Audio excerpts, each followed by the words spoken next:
Hello everyone, welcome to this special episode of Bvi Pilot's Podcast. Today we're doing a bit of something different. We're doing a round table discussion of a special vatsim event that took place yesterday. Let's just go round and introduce you to the people we have. Unfortunately, Johnny couldn't make it for this part of the episode, so he is not here, but we have replaced him with some other wonderful people instead. First we got Marshall, who you've heard before, who has done some sound stuff for the podcast. Yep, hello. I've done sound stuff, music, drums, sing. And we've also got Rob. We're already losing it, and we're only like a few seconds in. We've also got Rob, who many of you will know from the WhatsApp group and Discord. So welcome along to the podcast, Rob. Hello, thanks for having me. And so you're probably all wondering why we're here, and while I've got Marshall and Rob on the podcast. So yesterday was Cross the Pond. Cross the Pond is a vatsim event. We have Eastbound, which was yesterday, and Westbound, which takes place, I'm trying to think, March time, is it? February? March, I think. March, April, something like that. Yeah. And so you cross the Atlantic. You go from Europe to the US and then back later on in the year. And the idea is that you all get a slot, and you all will have control the whole way, and there's a selection of airports to fly from, and you basically just fly with a whole bunch of people. I think yesterday they had over 2,000 connections to the network, so there's a lot of pilots and ATC that do the event. It's probably the biggest event that a vatsim do, and so we all decided that after our newfound knowledge over this past year, we'd all try Cross the Pond. And so I'm going to go round first and just kind of ask about experiences. So let's start with Marshall. So me and you flew together on this one, Marshall. They did exactly the same flight, which was a coincidence, but just tell us first a bit about your experience. Well, firstly I want to apologise if my internet dies, because it's the worst pile of rubbish I've ever used. Secondly, it was a really good experience, to be honest. It was, I got loaded in pretty early. My slot was like 20 past 11 Zulu, and I got loaded in about 20 past 10 just to see what was going on. It was pretty quiet, apart from a couple of certain people who were kind of getting on my nerves on the frequency. It was a really enjoyable experience, and it was when we landed, I couldn't believe it. The wow factor isn't going to be topped for a while.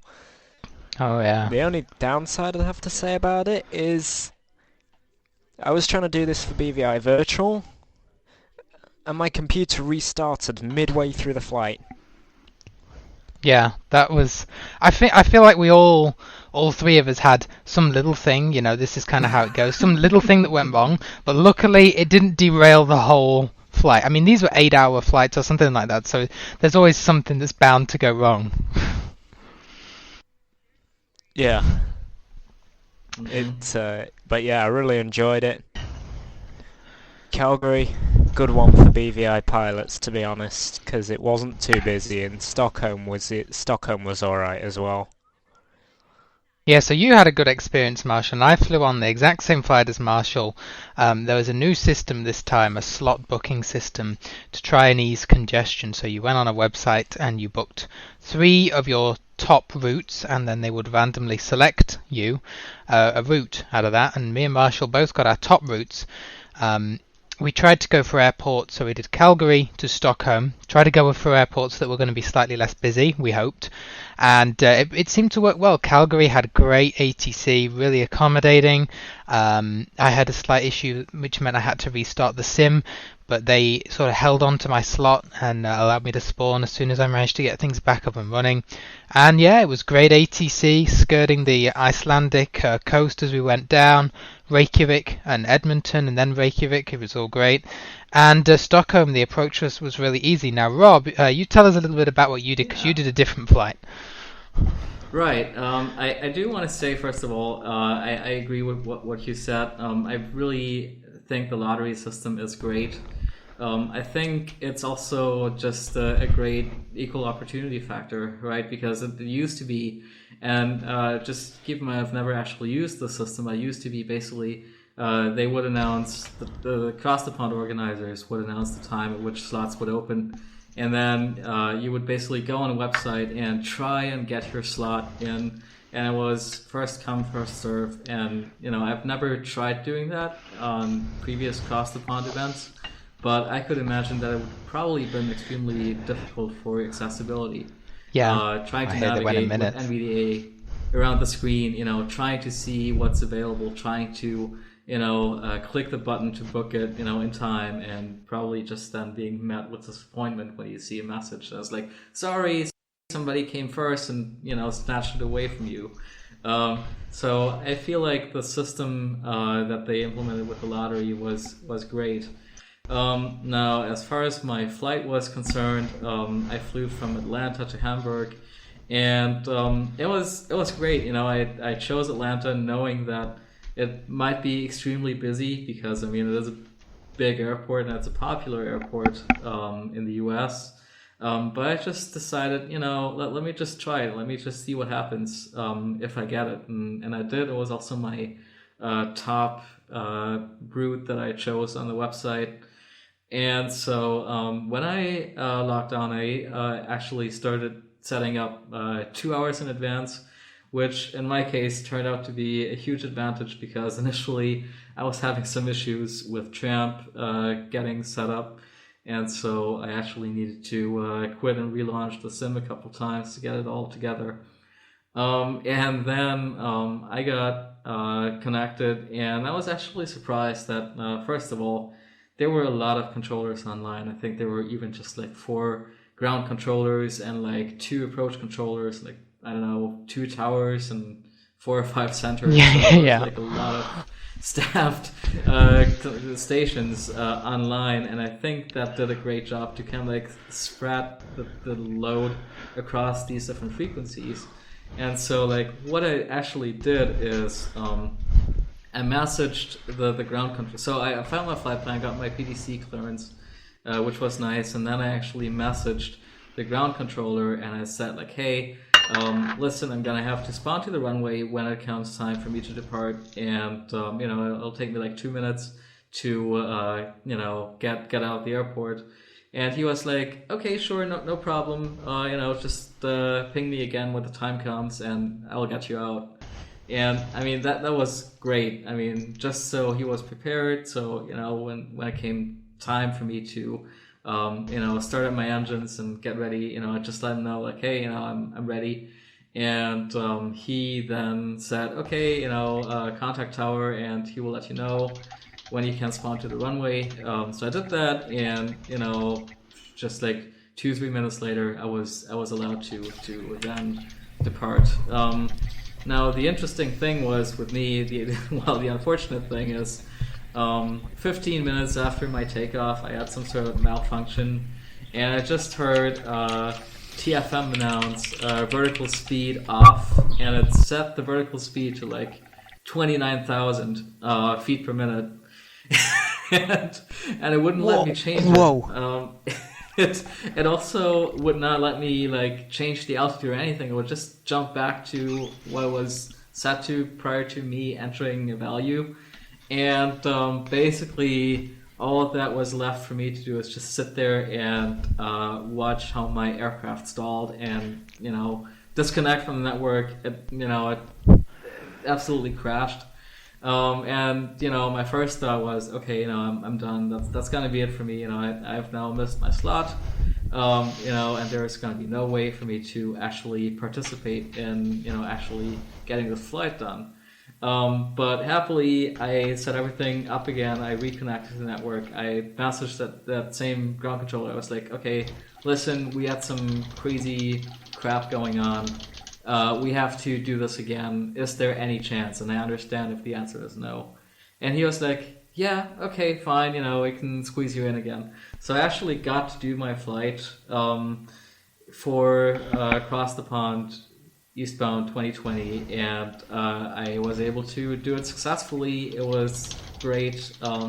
There definitely was a lot of traffic along the way, and also going into Hamburg, but really not too much. And I was able to just get in there get on the ILS. I received a little bit of vectoring before the ILS, but it was, nothing out of the ordinary, and definitely no holdings or anything crazy like that.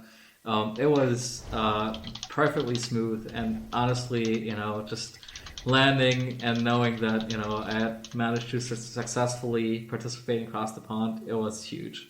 It was a, pretty epic success.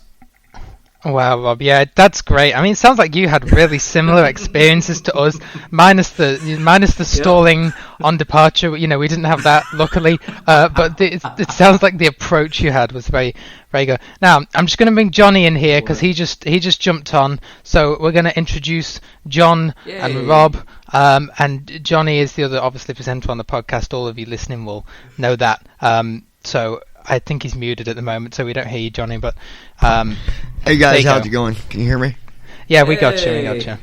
Good deal. Yeah, I unfortunately missed the event, everybody. Which, as you know, I love flying, but sometimes technology does the opposite of what it should. So, but I'm glad you guys had fun with it. I unfortunately missed it, but it sounds like it was a really good time for you guys. So. It was great, and it was so busy. And you got to give a kudos to all the American controllers who came on at probably about 5 a.m. I don't even know what the time would have been over there. Yeah, it was like 6 a.m. in Atlanta when they started. Yeah, crazy. Oh wow. Okay. Yeah. So it was early in the morning. We can't thank you enough.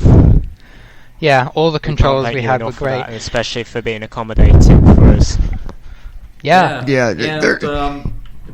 It goes back because there's a lot of people that will sit there and, I don't like that controller, this controller, that. There's a lot of good controllers out there, and bottom line, nobody's perfect. Oh, yeah. And, we work with each other, but it's the controllers that make it a lot better for us, I think. Yeah, definitely. And like we said, across the pond is probably the biggest event. So if we can do a whole Atlantic flight with all control and make it across, then we can do anything. People shouldn't be afraid that start at to jump on vatsim. So there was a selection of airports. I'll list them for people here, and I'm doing this from memory. So I think we had San Juan, we had Atlanta, Orlando, New York, Calgary, and Toronto. Did I miss one on there, on the other side? Good old Calgary, all right. Did I miss one? Maybe Chicago. We actually used it. I can't remember. Chicago maybe was one. I'm not sure. But that was a selection. Yeah, Chicago was one. That's it. Yeah. Okay. And then on the other side of the pond, we had obviously Heathrow, we had Amsterdam, then we had Stockholm, Hamburg, Madrid. What else did we have? Zurich, yeah. I think. Wow. I think that's it. So I'm guessing there was quite a few people that participated. I'm assuming how big it... Yeah, I was saying earlier we had, from what I heard, and this was from a supervisor, but I heard that we had about 2,000 connections on the vatsim network. So that's how many people do this event.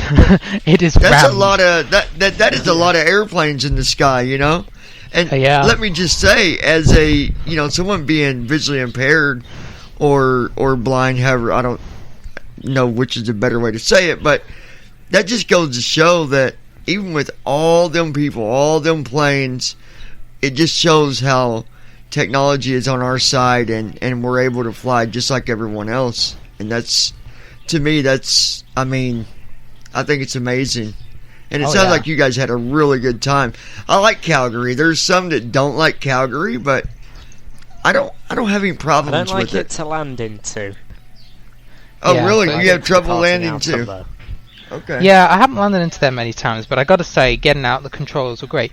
But going back to the whole technological thing, we were saying on the WhatsApp group yesterday, Rob, and I'll put it on here, just the confidence that we've gained in tramp and approaches and the little tips. We're not really feeling nervous on approach anymore, like, we're going to get the ILS, is this going to work? It's pretty solid, isn't it? Yeah. Yeah, and there is something to be said here, because, it's just, for us, it's really interesting, because, let's say if it's like when a sighted person wants to learn how to fly in the sim, I mean they have a ton of like YouTube videos they can watch, and of people doing it, and even that is a steep learning curve to pick up all the little details and all the various procedures that go into performing a proper IFR flight start to finish. And I mean we have access to pretty much the same thing, but then there is a second step, which is like, okay, how do we actually adapt it to our needs? How do you do it when you're blind? Yeah, that we can and we cannot do, and we've had to go through various iterations of doing that, just figuring out, okay, what works, what doesn't work. What are the things that work sometimes and work great when they do, but may fail at some inopportune times. You can get yourself into some serious trouble, and I think we have really come to a point where we can just do this reliably, and we have to know all the steps like everyone else, and sometimes we just mess up like everyone else, but that's just honestly part of the fun. Well, Rob, like you said, there's for someone sighted, there are bukus of videos and information, and right. For us, we kind of it's a roller coaster, sometimes. Yep.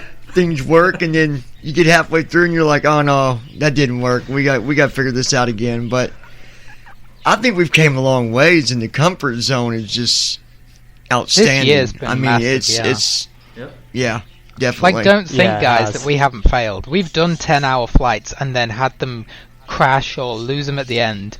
That's happened, and it's the sort of things you don't see because maybe we discuss it on the WhatsApp group and stuff.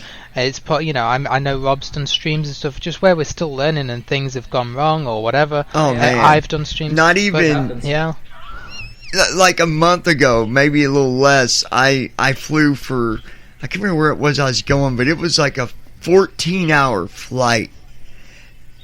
10 minutes before I land, my fuel goes out.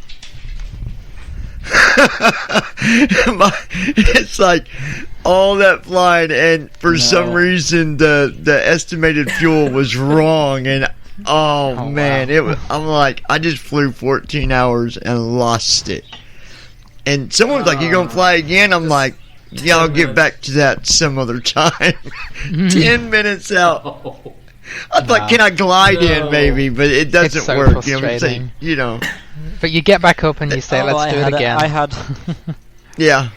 had one for BVI actually when I was flying. Basically what happened was everything was perfect. We landed, it was a bit firm, but it was alright.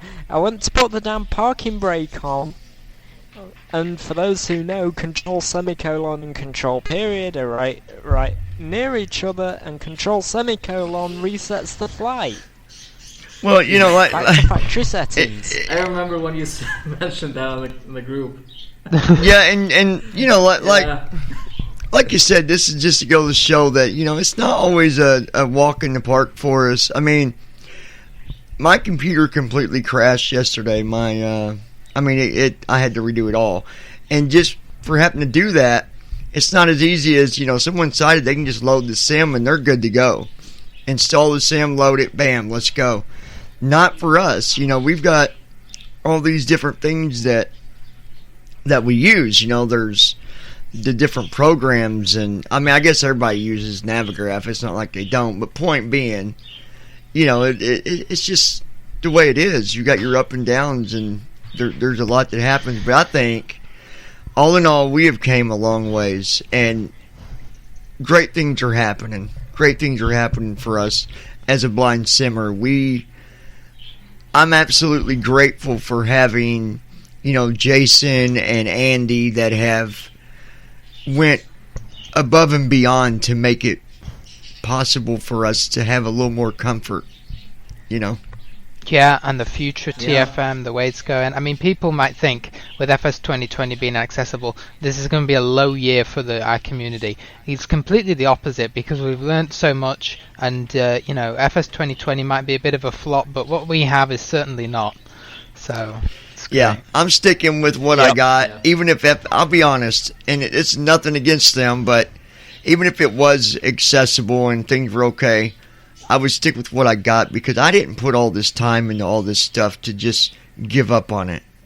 You know, like the not only that, but the money that you put into it as well. And you guys know, it's, you know, if you're going to sim, it's not a, you know, cheap hobby, I guess you'd call it. It can get expensive, and I'm okay with that, but I'm not going to give up on what we got. I think we've came a long ways, and like you said, it's definitely not less people. It's the other way around. There's all of us on the sim, flying and having fun, and we're not worried about MS 2020. Just not worried about it. We got so much to look forward to, even on our current sims. We got the PMDG support coming. We got all the Tramp features coming from Andy's side. So anyway, Go ahead. Well, I was going to say real quick, you'll hear people say about sound, you know, well, the sound's better now.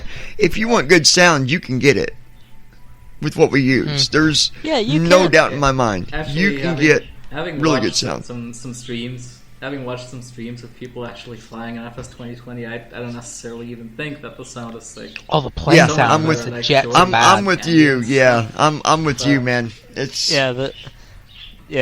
the jets sound like they. I'm kind of thinking, where are they finding the quality? Where they hear that quality at? Because I don't hear it. I don't hear it, but you know, it might be a great sound engine, but if you haven't got the right sounds the right sound files, then I imagine it's it's not going to be anywhere near as good sounding. Because it's all about your speakers, your headphones, your computer. All that stuff matters. Just a pair of headphones can make the biggest difference in the world. You know, so. I'll stick with what we got. Yeah.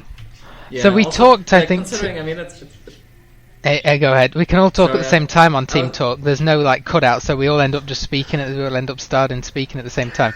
You go ahead. I was just gonna say, and it's gonna take years, for FS 2020 to have that kind of ecosystem around it, with all the all the third-party planes, all the plugins.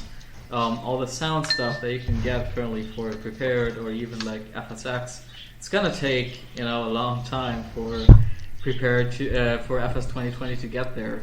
And if by that time it happens to be accessible, because they've put in some work, there might be time for reconsideration. But for the time being, honestly, I'm really happy with what we got and how everything is working now. Yeah. Yep, I agree.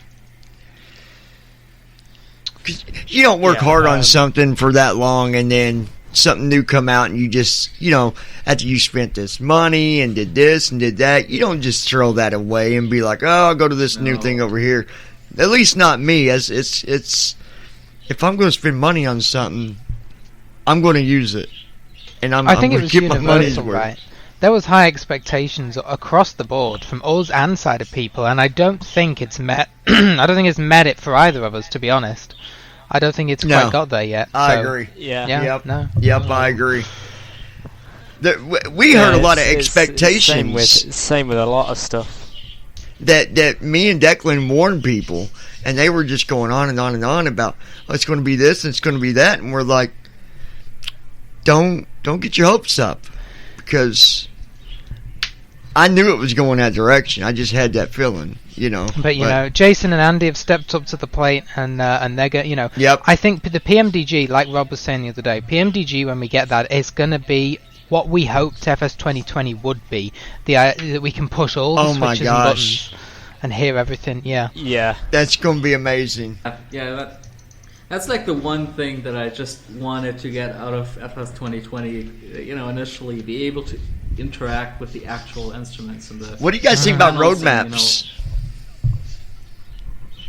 Wait, what? What do you think about instead of the regular GPS we have now, instead of using GN names. Yeah. Oh, you're talking about the OpenStreet. The street map, not road map. Sorry, street maps. What do y'all think about that? I think that's going to make it even more exciting to fly, because you're kind of like, oh, I know where that is. Your home area. Yeah. It's going to be interesting. Yeah. Yeah. Mm-hmm. But the other thing is that's going to be awesome to be able to access all them controls and be able to basically do everything that you can possibly do in that cockpit with the controls. Oh yeah. Yeah. I really look forward to that. Absolutely. I mean, I know that once that comes out, I'll probably be like one of the first to get it because I wonder which something that. So any guess you guys got? I'm just curious. What is your thoughts on which payware do you think is going to be available first? Any guesses on that? Is it PMDG 737 is the one Jason's doing. So it's PMDG that we're working. Okay, I didn't know which one. Okay. And Andy's doing. Andy is looking at the Aerosoft Airbus, but of course Andy's also doing the Tramp stuff. So, he's got two things on the go, whereas Jason's focused just on the PMDG. So I think that's what I was telling someone the other day. I'm like, it takes time. We have came a super long ways. So. Yep, and just by the way, you guys, that 737, apparently there is some sort of like expansion for it, and I think it might be called the 737ER, and apparently it can go across the Atlantic. So yes, they have a business jet. Do quite a lot just with that plane. BBJ, the baby Boeing jet. Rob, what are you using? Are you using P3D or are you using FSX? I didn't know which one. Oh, I'm using P3D. Okay. And I think I'm the only person using P3D version 5. Yes. Oh, you're using the new one. Okay. Yep. We should do a podcast on that sometime. Maybe talk about the new version. Maybe we can talk about that sometime, Declan. Bring him on again and go over the new P3D compared to the one you used to have. I think it'd be interesting. Yeah, I'm sure we could. I mean, there's certain things that are, well, a lot of it is similar, but I believe they updated the nav data right, and some of the menus are a little bit better, something like that. Yeah, it's basically like updated runways and stuff on a bunch of airports. And what about as far as that opening screen? As far as the being able to access the menus, is it still you gotta kind of use the what do they call that? You can't just hit the menu button, right? You gotta is it still OCR? Navigate to it. Yeah. Oh, no, like the opening screen you can just tab around, but I think you could do the same also in version 4. Yes, you did. Well, I know it's OCR's inside. In flight? Yeah, once you're inside the plane, the OCR will be able to access the menus. No, that's unfortunately still the same. Okay. But there is one thing that could be really cool for us potentially is that P3D version 5 does add multiplayer support, and I think you can do shared cockpit with it. Thing is, I don't know anyone else who has P3D version 5, so there's like no way to actually try it out. But it could be interesting. I know someone that's got. Well, we all know someone that's got both versions, but they got everything, but they don't fly, and they know how to write like books when they email you. Yeah. Yeah, you know what I'm talking about, right? Yeah.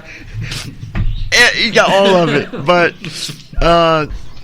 but it's exciting because I use P3D and then I went to FSX and I like FSX. It doesn't take a lot of memory and stuff, and I think it works. Some say that it's different, that P3D's better. I don't think it's better. I think it just works different. It's just different. Yeah. I mean, it's our need, right? Yeah. P3D is better. I mean, it's very difficult, but P3D is better if you're sighted and you want scenery and all this sort of stuff. There's advantages to both, and there's no doubt FSX is old and is not obviously getting updates. So as every day is another day that FSX is getting older, and probably less things support it. But for now, everything still supports it, and it's still updatable with nav data and all this kind of stuff. So they're very similar sims, to be honest. All I can say is I'll continue to use FSX as long as it's available. That's it. Yeah. So we kind of went in a massive circle there, all the way around from across the pond to the Sims. But that's great. We just had an impromptu discussion. But I was going to say before we did that, if you could talk a bit, Rob, about because I know in the last podcast, me and Johnny discussed the idea of diverting with the with FS Tramp and going to another airport. But you found something about putting Nav1 in for the ILS that could really help a lot of people for getting it. So you just talk a bit about that. Right. Oh.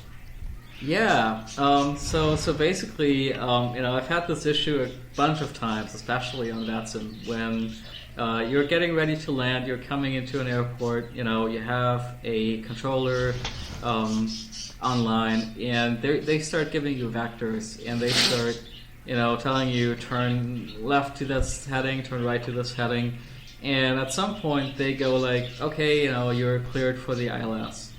And you might have this issue where Tramp still thinks that you are actually flying to one of your star waypoints, whereas you should actually be flying to one of your upcoming approach waypoints to capture the ILS.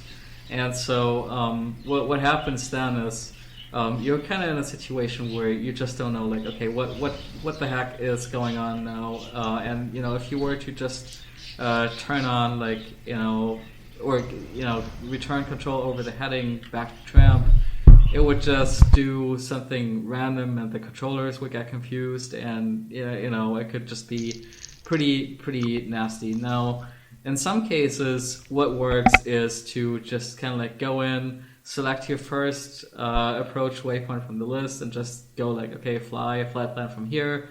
And that will fix it, and that's what you told me about, Declan.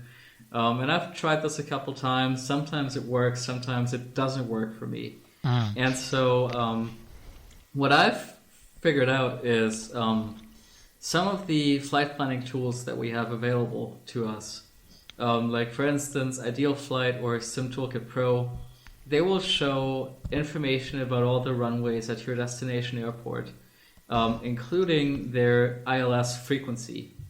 So Ideal Flight shows it in the briefing that you can open in your browser under the destination airport heading.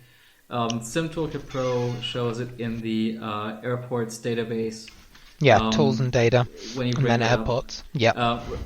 Right. And so you can get this information from both these tools. And then there are some websites. I think, Declan, you mentioned one. Navaids, I think it's called. Yeah, there's free websites too. Yeah.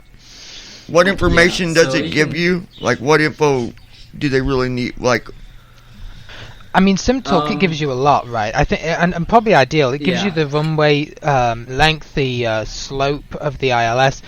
But I think the thing that Rob's looking at is just the frequency, really, for this tip. Frequency. Oh, to put in Nav1, right? Goes in the Nav1 box. Exactly. Okay. Yeah. You just basically stole it from me. Oh, okay. I thought you'd already said it. Sorry, I had a call come up, so I had to take it real quick. My bad. That's all good. So, my bad. So what you do is, you put that in NAV1 frequency, and you can basically do this, whenever. Yeah, like I tend to just put it in these days, just right below 10,000 feet. I'll just put in that frequency, and then you will actually then hear at earlier than usual, you will hear TFM announce that NAV1 has the localizer, and of course at that point you will likely still be flying your arrival. So don't turn on like localizer hold at that point. Just keep following that, especially with ATC. Just keep following the vectors, and then just like when they clear you for the ILS, it's just as simple as just switching over to M2, turning on approach mode, and off you go. And you will just know that your NAV1 is tuned to the right frequency, and you will be ready right then when they tell you that you've been cleared for the approach and so, or for the ILS. So I find that to be extremely useful. I find it to be like, this is personal preference, but I find it to be the safest way to do this, because you just know, okay, this is ready to go for whenever they tell me to follow down the ILS, and there is no asking yourself, okay, like is Tramp gonna be able to get it? Is it gonna tune the nav1 to the right frequency? It removes a lot of uncertainty around doing these, at least for me personally. And so, I think this is, this makes this just so much easier. So you do that by default? That's something you do every time now? Pretty much, yeah. And it's never failed me a single time, honestly. It works Which I great. guess makes sense. If you got that in nav1, it's going to take you right to that runway. I guess not necessarily line you up, but it's going to take you... Oh, it doesn't do anything unless you actually do turn on M2 and approach mode. So, like, just putting in the frequency by itself won't really have any impact.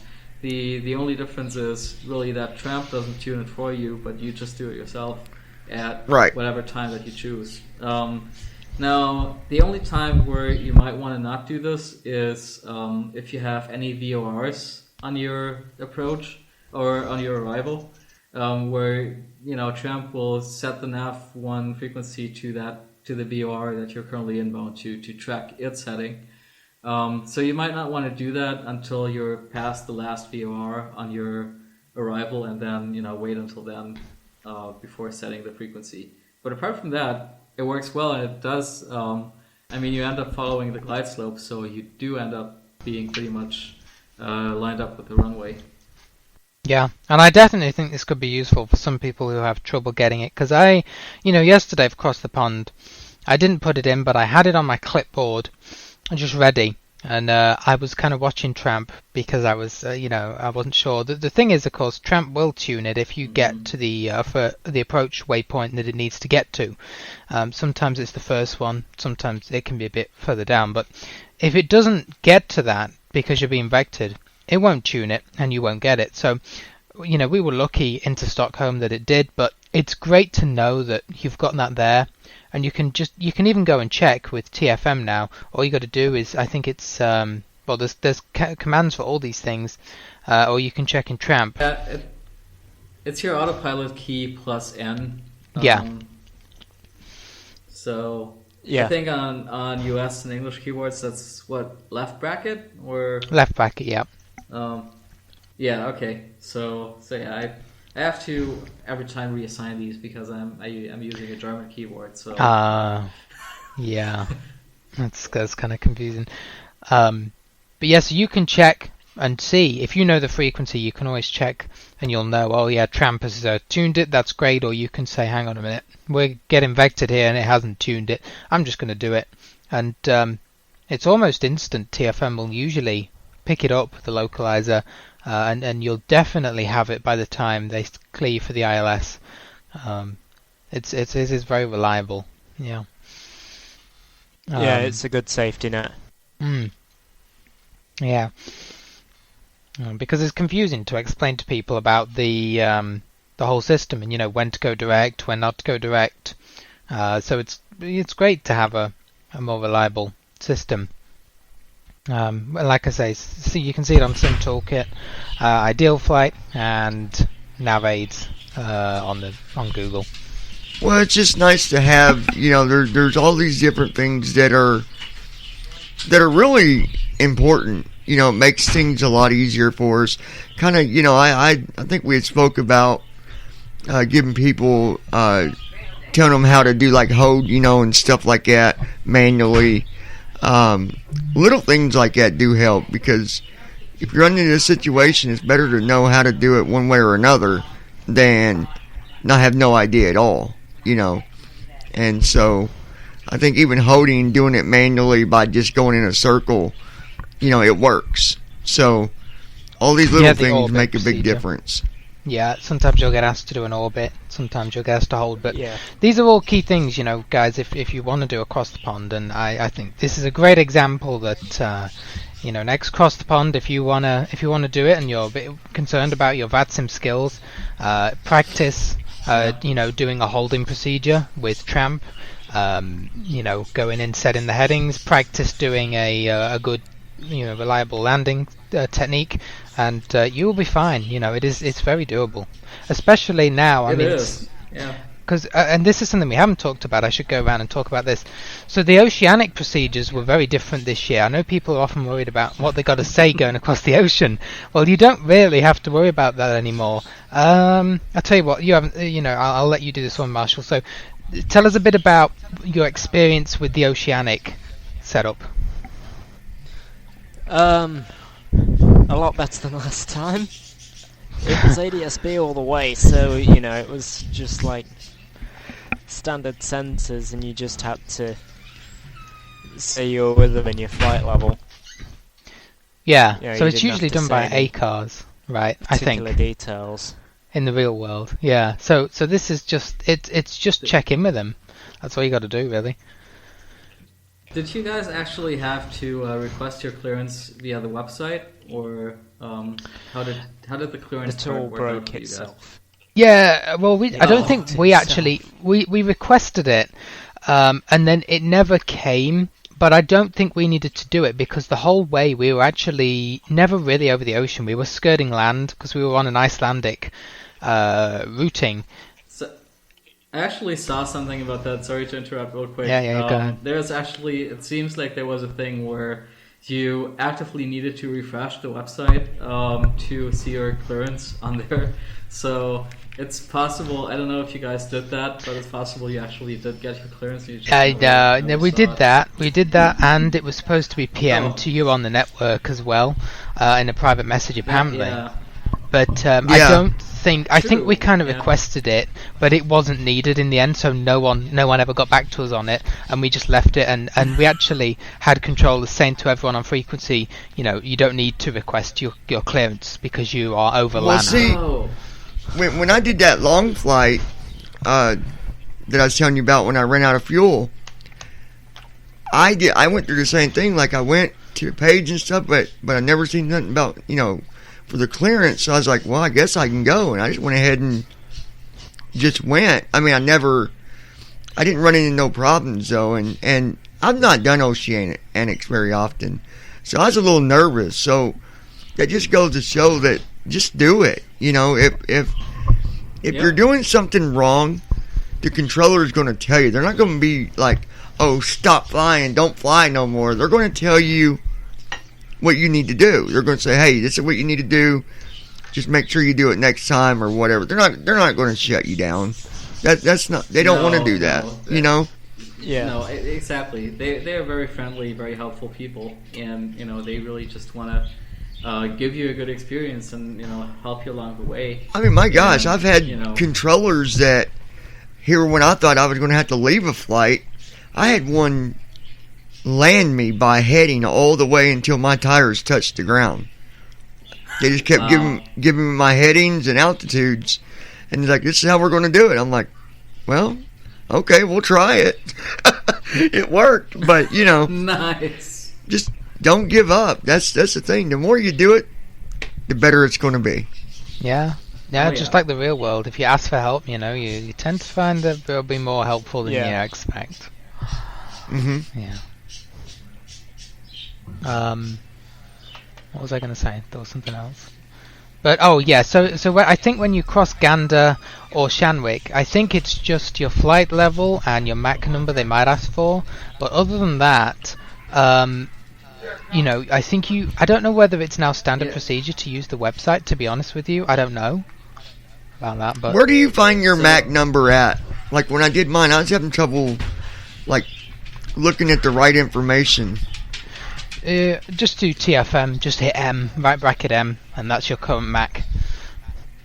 Oh, okay. You just maintain that, really. Or, you could change it if you wanted to, but just as long as you stay at the sort of the same speed for the whole thing. So for me... Oh, okay. Gotcha. So for me, with the Oceanic crossing, I mean, mine was... since I was doing a different flight, mine was a little bit different. So I went via New York Oceanic, then through Gander, and then finally Shanwick.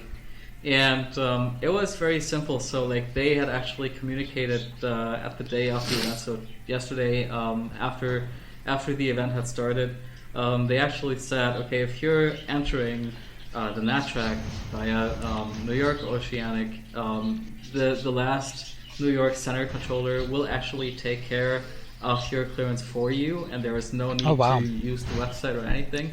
So basically what happened was I was just with New York Center, and at some point he asked, hey, what's the flight level and Mach number that you would like to be entering the NATRAC on? And I was like, at the time I was going at flight level 350 and Mach decimal 87. And for a Boeing 747-800, which I was flying yesterday, that's pretty good. So I just told him, okay, we just would love to maintain our current flight level Mach number for the NATRAC. And he was like, okay, cool, that's fine. And I guess he passed it along. And at some point he was like, maintain flight level 350 and Mach decimal 87 for your oceanic crossing. And I was like, cool. We'll do Man, that. 87. That's moving right along. Yeah. Wow. I had ground speeds of over 600 knots yesterday. It was really insane. We were at 0.80 for some of it. Crappy little A350. Wow. I think you just had a whole lot of tailwind helping you out, man. I did actually. Yep. So it was really nice, and so basically what happened then, contacting New York Oceanic and the Gander and Shenwick controllers, they just really I checked in with them. It was just like a standard, hey, I'm on this flight level, whatever, and all they then requested was for me to state my cell call sign, which I did, and then they checked it, which meant that I heard like a little ping in Bvi Pilot, and TFM through SimConnect read out the message that said something like cell call alert, and then I just had to tell them, cell call check positive, thank you, and that was basically it.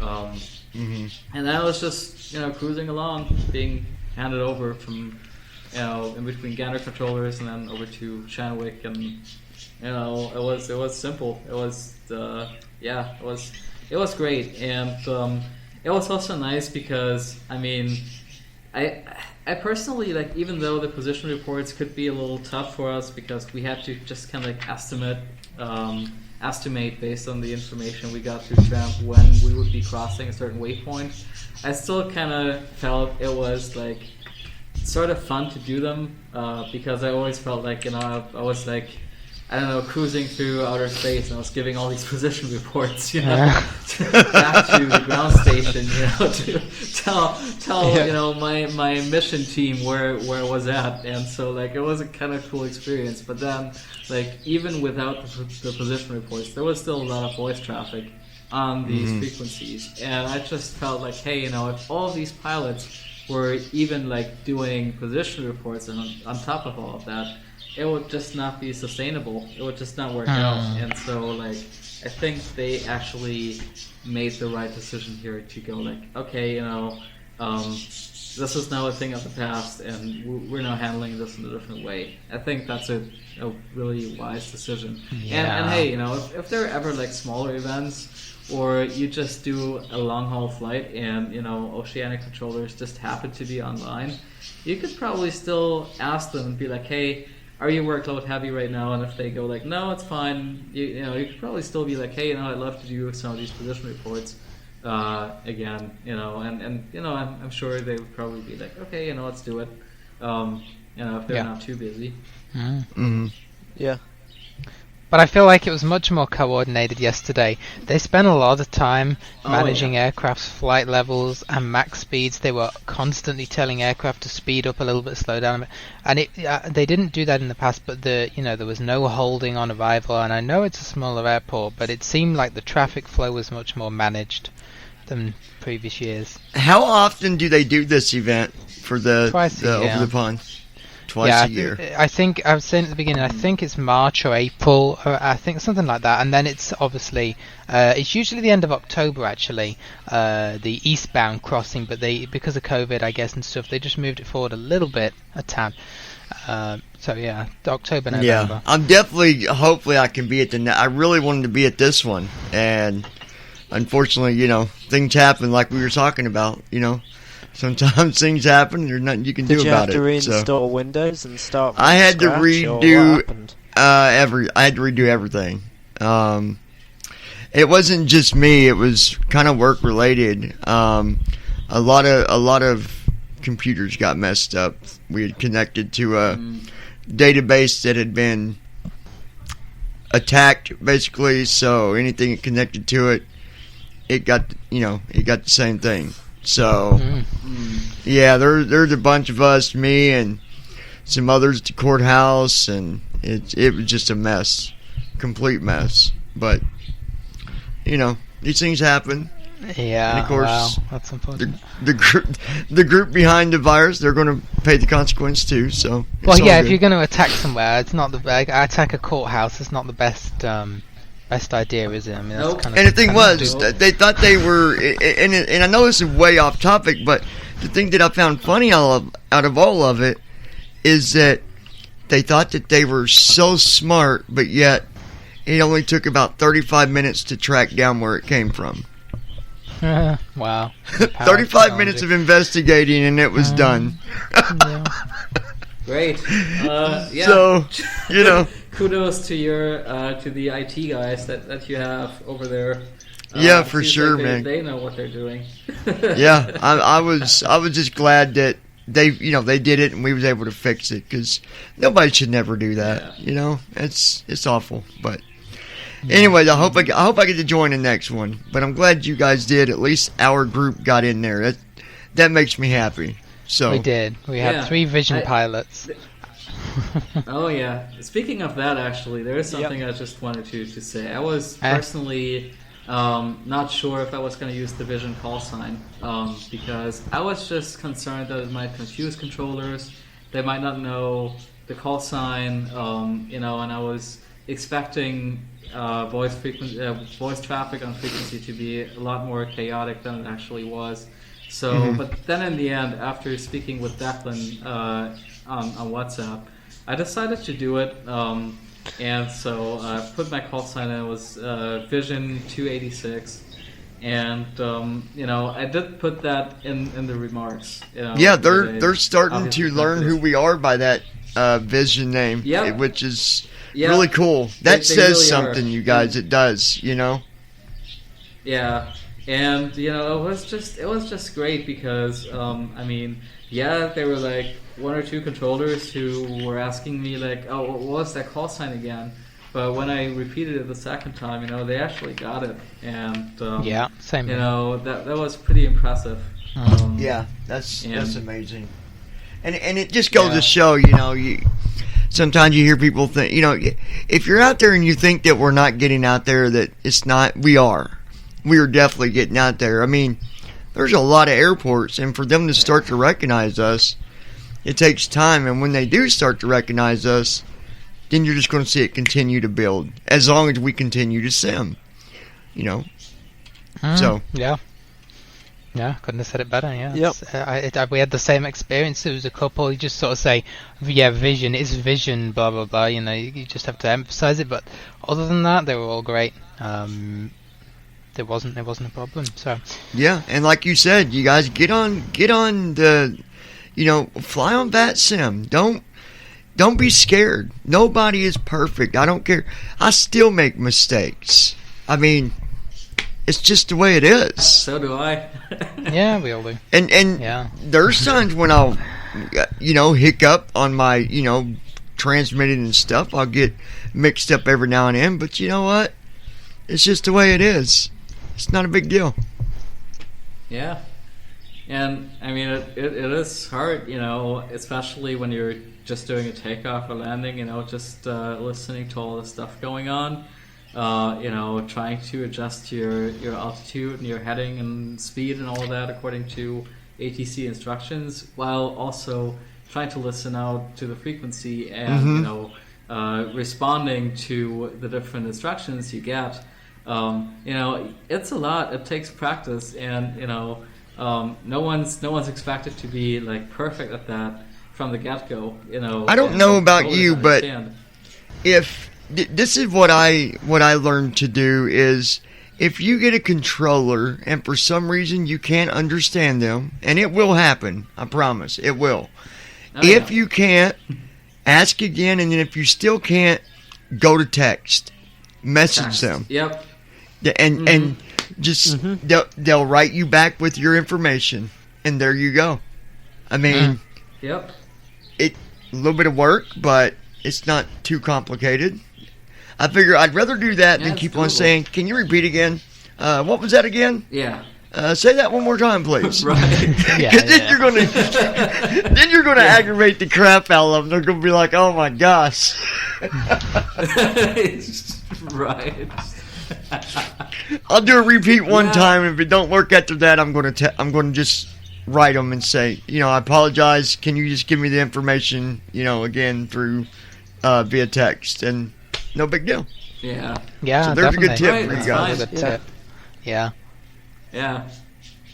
So a great cross the pond, and that's a great podcast. And we have let's see, about 6 months or so until the next one. So, get practicing and come and join us on the next one. Yeah, so long as this goes ahead. I know the vatsim board of governors were kind of considering to see how this one went, because it's been too busy on the last few. But I think from my personal opinion, it was a lot more coordinated than the last one. So. Yep. I think it was better. Maybe sometime this year we can get a bunch of vision pilots up in the in the sky and vision cross the pond. Yeah. Vision cross the pond or something. Vision overload. We just overload one airport with vision. We should have a bunch of visions all asking us to go onto the runway at the same time. This one controller. So what the hell?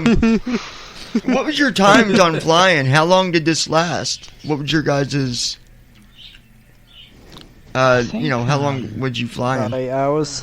Yeah, I think we all had slot times, didn't we? So mine was and they were very specific. Mine was 12:11 Zulu time. Okay. That was when I had to take off, and then I think we landed about 20 to 9 in the evening. So yeah.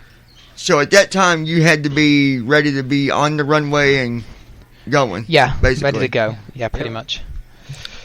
Okay. Yeah. There was some confusion apparently, whether because it said like in the pilot's briefing it said like departure time. There was some confusion about whether that was going to be like the pushback, the push and start time, or actually like wheels up time.